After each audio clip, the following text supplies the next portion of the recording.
परिचय। सुनीता, क्या तुम इस जीव का नाम बता सकती हो? हाँ, इसका नाम अमीबा है। और क्या तुम इन जीवों का नाम भी बता सकती हो?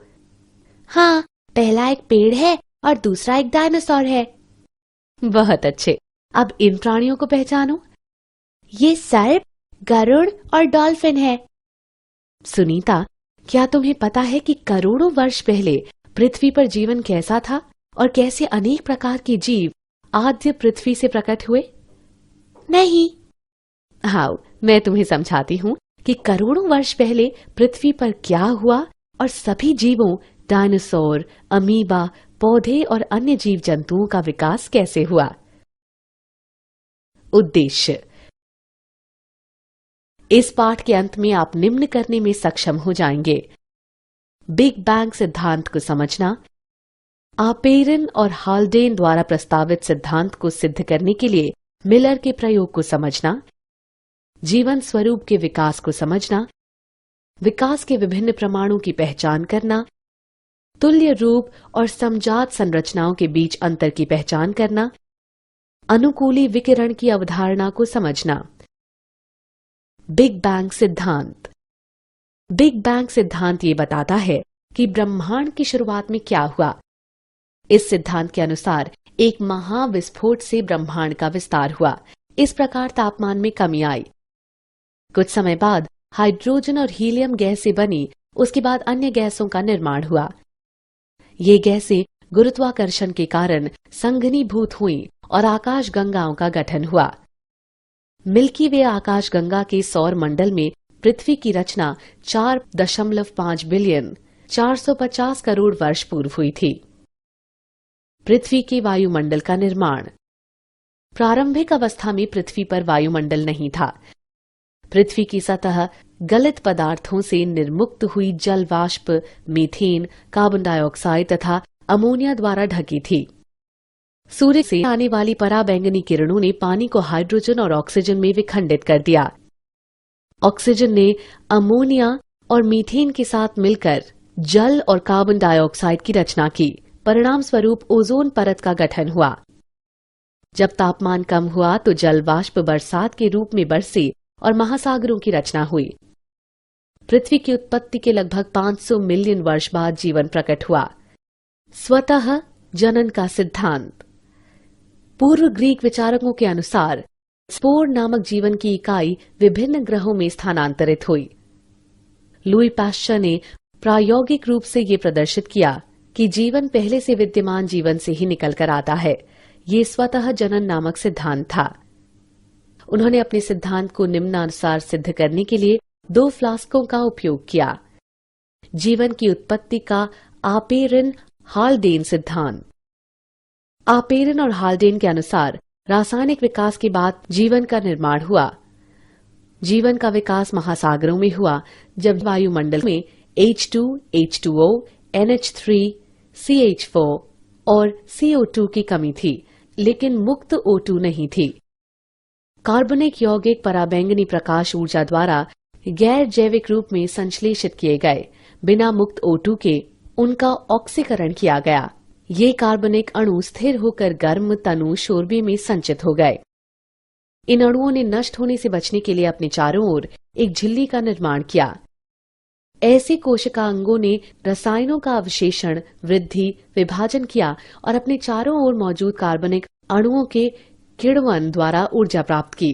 इस प्रकार प्रथम जीवन स्वरूप की उत्पत्ति हुई। मिलर का प्रयोग। 1953 में S.L. मिलर ने प्रयोगशाला में पृथ्वी की प्रारंभिक दशाओं के समान परिस्थितियां पैदा की। उन्होंने CH4, H2, NH3 और जल वाष्प युक्त बंद फ्लास्क में 800 डिग्री सेल्सियस पर विद्युत डिस्चार्ज उत्पन्न किया। कुछ समय बाद उन्होंने देखा कि अमीनो अम्ल, शर्करा, नाइट्रोजन क्षार, वर्णक और वसा का निर्माण हो गया। ये प्रयोग इस बात का समर्थन करता है कि रासायनिक विकास के बाद जीवन की रचना हुई। विशेष सृष्टि का सिद्धांत। पारंपरिक धार्मिक साहित्य के अनुसार विशेष सृष्टि के सिद्धांत के 3 संकेतार्थ हैं। वो सभी जीव जिन्हें हम आज देखते हैं ऐसे ही सर्जित हुए होंगे। उत्पत्ति के समय से ही ये जैव विविधता थी और भविष्य में भी ऐसी ही रहेगी। पृथ्वी लगभग 4000 वर्ष प्राचीन है। जीवन स्वरूप के विकास पर चार्ल्स डार्विन का सिद्धांत। चार्ल्स डार्विन ने निष्कर्ष निकाला कि विद्यमान सजीव कामोवेश आपस में समानताएं तो रखते ही हैं, बल्कि उन जीव रूपों में भी समानता रखते हैं जो करोड़ों वर्ष पूर्व के समय विद्यमान थीं।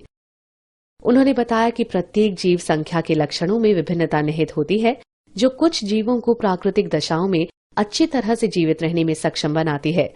इसे उपयुक्तता के रूप में जाना जाता है। इस प्रकार जो एक वातावरण में अच्छी तरह से उपयुक्त थे, प्रकृति द्वारा वर्ण होता गया। इसे प्राकृतिक वर्ण का नाम दिया गया और इसे विकास के प्रतिमान के रूप में लागू किया। विकास के प्रमाण।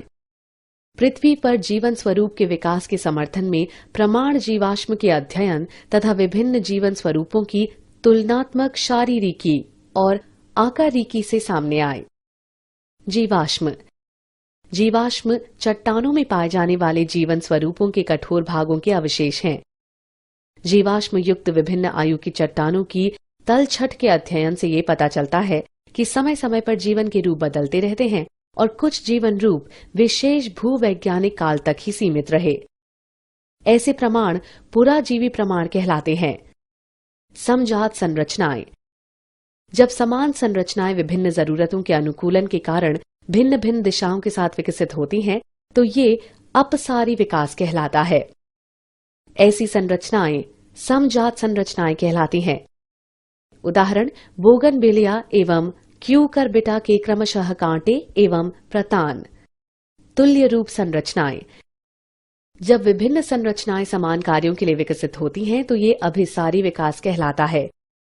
ऐसी संरचनाएं शरीर विज्ञान की दृष्टि से असमान होती हैं, भले ही उनके कार्यकलाप समान हो। ये तुल्य रूप संरचनाएं कहलाती हैं। उदाहरण पेंगुइन और डॉल्फिन मछलियों के पक्ष। अनुकूली विकिरण। एक विशेष भूभौगोलिक क्षेत्र में विभिन्न प्रजातियों के विकास का प्रक्रम एक बिंदु से शुरू होकर अन्य भूभौगोलिक क्षेत्रों तक प्रसारित होने को अनुकूली विकिरण कहते हैं। उदाहरण 1. गैलापागो द्वीप की डार्विन फिंच। 2. ऑस्ट्रेलियाई मार्सुपियल। क्या आप जानते हैं? विकासात्मक अनुवांशिकी, जीवाश्मिकी और विकासपरक विकासात्मक जीव विज्ञानी की उन्नति से ये पता चलता है कि प्रजनक प्रकर्मों और जंतुओं में कोशिका प्रकार विनिर्देश तंत्रों के कारण अनेक संरचनाएं स्वतंत्र रूप से विकसित होती हैं, न कि पहले से मौजूद जीवन रूपों से। सारांश। आइए हमने जो कुछ सीखा है उसे संक्षेप में दोहराएं। अधिकतर वैज्ञानिक रासायनिक विकास में विश्वास रखते हैं, अर्थात जैव अणुओं के गठन के बाद जीवन का प्रथम कोशिकीय रूप प्रकट हुआ। चार्ल्स डार्विन ने निष्कर्ष निकाला कि विद्यमान सजीव कमोवेश आपस में समानताएं तो रखते ही हैं, बल्कि उन जीव रूपों में भी समानताएं रखते हैं जो करोड़ों वर्ष पूर्व के समय विद्यमान थीं। जीवाश्म चट्टानों में पाए जाने वाले जीवन स्वरूपों के कठोर भागों के अवशेष हैं। समान संरचनाएं जो भिन्न भिन्न कार्य करती हैं, समजात संरचनाएं कहलाती हैं। शारीरिक रूप से असमान संरचनाएं समान कार्य करती हैं, तुल्य रूप संरचनाएं कहलाती हैं।